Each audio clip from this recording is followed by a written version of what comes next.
વિદ્યાર્થી મિત્રો, 3 પેપર આપણે પૂરા કર્યા. હવે આજે પેપર નંબર 4 તરફ આપણે ગતિ કરીએ છીએ. એનો સેક્શન A. ધ્યાન આપજો. શું કહે છે? સૂચના વાંચવાની હવે જરૂર નથી. નીચેના વિધાનો ખરા છે કે ખોટા તે જણાવવાનું છે. પહેલું વિધાન છે 20a² b અને 30ab² નો ગુસાઅ 10a² b² છે. ધ્યાન આપો. 20 ના અવયવ 5 ચોક 20 એટલે 5 ગુણ્યા 2 ગુણ્યા 2 a² એટલે 1 ગુણ્યા 1 અને b ના b. પછી 30ab² ના અવયવ 30 ના અવયવ 5 6 30 5 ના 5 6 ના 3 ગુણ્યા 2 એનો a અને b² નો b ગુણ્યા b. ગુસા એટલે બંનેના કોમન તો 5 5 આવશે. પછી 2 અને 2 આવશે. પછી a અને a આવશે. b અને b આવશે. તો કેટલો કોમન આયા? 10ab. અહીંયા આપણો ગુસા કેટલો આવ્યો? 10. અહીંયા કેટલો કીધેલો છે?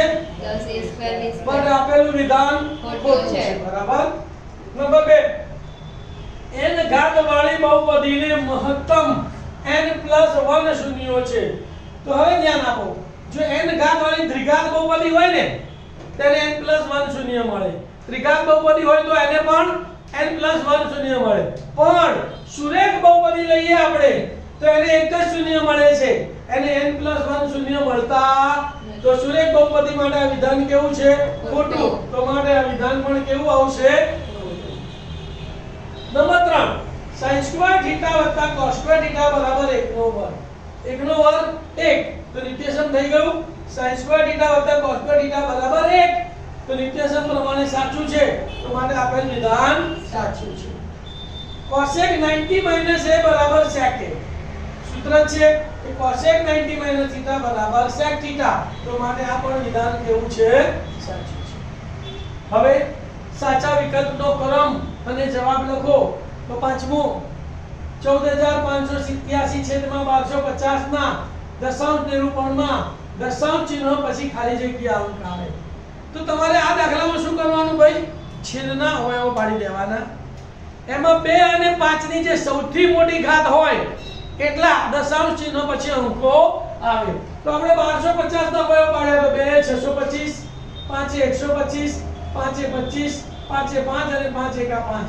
તો 2 આયા અને 5 ની 4 ઘાત આવી. તો છેદ શું આવે? 2 ગુણ્યા 5 ની 4 ઘાત. તો 2 અને 5 માં સૌથી મોટી ઘાત કેટલી આવી? 4. તો મહત્તમ ઘાત 4 હોવાથી દશાંશ ચિહ્ન પછી કેટલા અંક આવે? 4. તો 4 જવાબ છે એમાં છે તમારો D માં. તો શું જવાબ લખવાનો? D4. ક્લિયર? છઠ્ઠી ખાલી જગ્યા જુઓ. સમીકરણ યુગ્મ 4x + 3y બરાબર 14 અને ખાલી જગ્યા ના આલેખ સમાંતર રેખા છે. હવે આલેખ સમાંતર રેખા હોય તો તમને શરત યાદ છે કે a1/a2 બરાબર a2/b2 is not equal to c1/c2.